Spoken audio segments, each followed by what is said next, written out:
একদম না, কিচ্ছু বিচারকে প্রভাবিত করবে না। আমি যতদিন আমি আমার দায়িত্ব পালন করব, আপনারা আমাকে অনেকে চিনেন তো আগে থেকে, সো আমি কম্প্রোমাইজ করা আমি শিখি নাই। আমার দ্বারা কোনো কম্প্রোমাইজ কিছু হবে না। আমি আবারও বলছি যে কোনো নির্দোষ মানুষ আমার দ্বারা বিন্দুতম কোনো হয়রানির শিকার হবে না। আর কোনো অপরাধী যদি হয়, ভুলভ্রান্তি ছাড়া, আমার নিজেরও তো ভুলভ্রান্তি হতে পারে, বাট কোনো অপরাধী পার পেয়ে যাবে এই চিন্তা করে লাভ নাই। এগুলো স্ট্রেইট মেসেজ।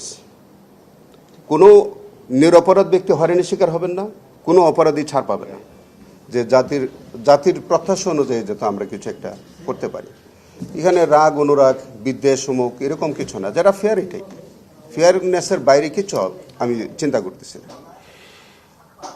এবং নিজেদের ব্যাপারেও যে যেমন বললামই তো যে আমি ধরেন 37 বছর কাল থেকে চাওয়া পাওয়ার তো কিছু নাই। এখন যদি অন্তত আমার কর্মের মাধ্যমে যদি মানুষের একটু প্রশংসা পাই, এটাই আমার কাছে বড় পাওনা, এর বেশি কিছু না। Thank you. জি, শুরু করি। আমরা শুরু করতে পারি। জি, আজকের জাজমেন্ট এটার ব্যাপারে তো এইটা হচ্ছে যে আজকে যে জাজমেন্টটা আমাদের অ্যাপিলেট ডিভিশনের কার্যতালিকার 1 নম্বর আইটেম ছিল, সেটা ছিল 71 সালের মানবতা বিরোধী অপরাধের একটা বিচার। 2010 সালে আমাদের যে ট্রাইব্যুনালটা গঠন করা হয়েছিল তৎকালীন সরকার, সেই ট্রাইব্যুনালে এটার বিচার হয়েছিল এবং সেটি ICT BD নাম্বার 3 2014 মামলার নাম্বার ছিল। এই কেসটার মধ্যে 3 জন আসামি ছিল, শেখ সিরাজুল হক মাস্টার, খান আকরাম হোসেন, আব্দুল লতিফ তালুকদার। তো আব্দুল লতিফ তালুকদার ওই বিচারের সময় তিনি মারা গেলেন, তার প্রসিডিংটা অ্যাভয়েড হয়ে গেল। আর সিরাজুল হক মাস্টার তিনিও একজন রাজাকার ছিলেন, তো তিনি সাজা ওই জাজমেন্ট হওয়ার পরে তিনিও সম্ভবত মারা গেছেন। আর খান আকরাম হোসেন তার আমাদের ইন্টারন্যাশনাল ক্রাইমস ট্রাইব্যুনাল অ্যাক্টের 3(2) small a, small g and small h এই 3টে সেকশনে চার্জ গঠন করা হয়েছিল। সেভারাল চার্জ ছিল, একটা আমাদের চার্জ নাম্বার 7 যেটা ছিল, that is under section 3(2) small a, g and h read with section 4(1) of the International Crime Tribunals Act 1973 এই অভিযোগগুলো তার বিরুদ্ধে প্রমাণ হয়েছিল। তখন তৎকালীন ট্রাইব্যুনাল তাকে কনভিক্ট করে এবং টিল হিজ ন্যাচারাল ডেথ, যতদিন তিনি বেঁচে থাকবেন জেলখানায় ততদিন পর্যন্ত তিনি জেলে থাকবেন, এরকম একটি সাজা হয়েছিল। তারপরে সেটি তারা আপিল ফাইল করেছিলেন। আপিলটা আমি দায়িত্বভার গ্রহণ করার আগেই সেই আপিলটা শুনানি হয়েছিল। আমি শেষাংশে গতকালকে ICTর পক্ষে আমি আর্গুমেন্ট করেছি। আমাদের আর্গুমেন্টের জায়গাটা ছিল এই কেসটায়,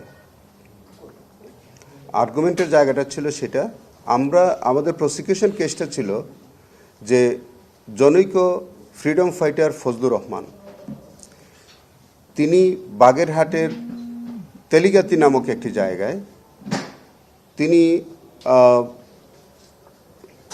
ওই তার অন্যান্য মুক্তিযোদ্ধাদের সহ তার ক্যাম্প থেকে তিনি বাড়ি ফিরছিলেন বা আসার পথে, তখন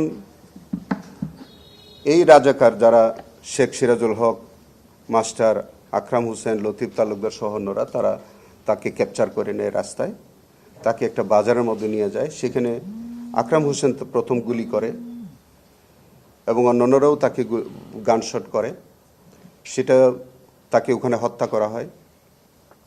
পরে তার ডেড বডিটা একটা খালের মধ্যে ফেলে দেওয়া হয়। এটা আমাদের prosecution case. In support hour এই এলিগেশনের সপক্ষে 4 জন লাইভ উইটনেস, যারা আই উইটনেস আমরা বলি, যে 4 জন আই উইটনেসকে পরীক্ষা করা হয়েছিল। 4 জন সাক্ষী ক্যাটাগরিক্যালি তাদের এই অভিযোগটাকে সমর্থন করেছে। এবং 4 জনই বলেছে যে তাদের সামনে তারা দেখেছে যে তাকে গুলি করে হত্যা করতে দেখেছে, এবং তারা পরবর্তীতে ভয়ে ওখান থেকে চলে গেছে, এরকম সাক্ষী ছিল। এবং বিচারকালে এই 4 জন সাক্ষী ডকে এই খান আকরাম হোসেনকে আইডেন্টিফাই করতে পেরেছে। ডিফেন্সের একটা প্লি তারা নিয়েছে যে এই খান আকরাম প্রকৃত রাজাকার যে আকরাম তিনি সেই ব্যক্তি না, এরকম একটা প্লি তারা নিয়েছিল।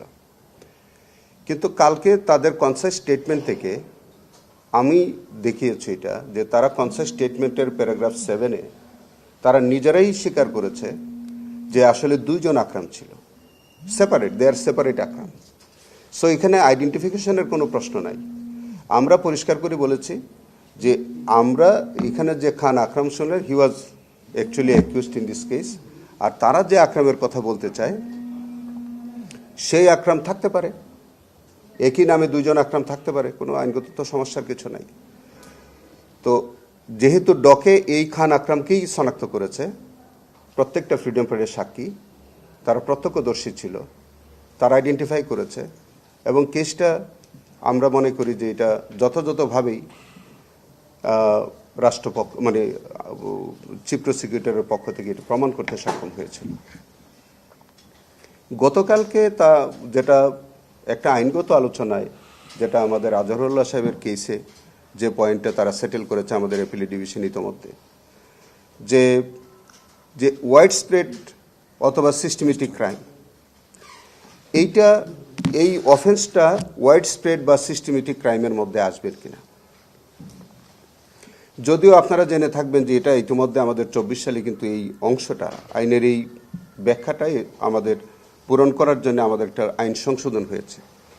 এখন ওয়াইড স্প্রেড বা সিস্টেমেটিক ক্রাইমের এই অংশটা আমাদের আগের যে সেকশনটা ছিল 3(2) এর মধ্যে এটা কিন্তু অ্যামেন্ডমেন্ট হয়ে গেছে, তখন ওটা ছিল না। কিন্তু সেটা আব্দুল কাদের মোল্লার জাজমেন্টে, আমাদের তৎকালীন চিফ জাস্টিস হি ওয়াজ অথর জাজ, তার জাজমেন্টে তিনি বলেছিলেন ওইটা, যে ওইটা ওয়াইড স্প্রেড বা সিস্টেমেটিক ক্রাইমের ওইটা প্রয়োজন হবে না, যে অফেন্সটা আছে সেটা ওইটার আওতায় আসবে।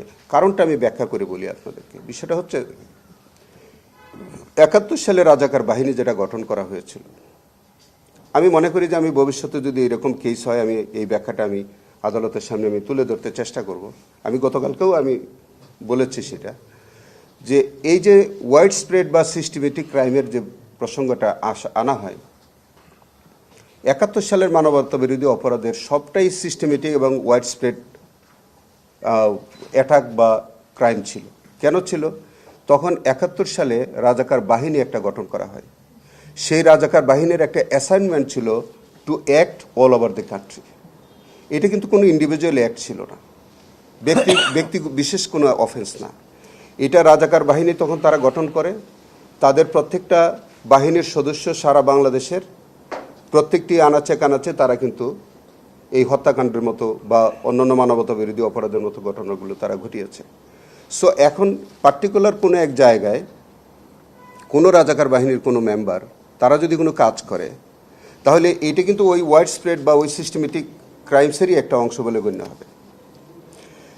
এনিওয়ে, এই প্রসঙ্গটাই গতকালকে তারা প্রসঙ্গটা উঠেছে, যেহেতু ইতোমধ্যে জনাব আজহারুল্লাহ সাহেবের কেসে একটা জাজমেন্ট হয়েছে আমাদের অ্যাপিলেট ডিভিশনের, এবং এই জাজমেন্টটা যেহেতু এখন পর্যন্ত বহাল আছে, এটা ওভারঅল না হওয়া পর্যন্ত we are bound by that judgement. So এই আলোকেই সম্ভবত এই জাজমেন্টটা আজকে যেটা হয়েছে, ওই রায়টাকে ফলো করেই হয়তো আমাদের মাননীয় বিচার আজকে অ্যাপিলেট ডিভিশন হয়তো সেই সিদ্ধান্ত নিয়েছেন। আসামিকে মামলা থেকে খালাস দিয়েছেন, তাদের আপিলটা অ্যালাউ করেছে। আমরা একই সাথে বলি যে এটা জাজমেন্ট, পূর্ণাঙ্গ জাজমেন্ট পাওয়ার পরে আমরা একটু দেখে তারপরে আমাদের আইসিটি ট্রাইব্যুনালের পক্ষ থেকে যদি আমাদের কোনো কিছু করণীয় থাকে, তখন সেইভাবে আমরা আইনগত পদক্ষেপ নেব।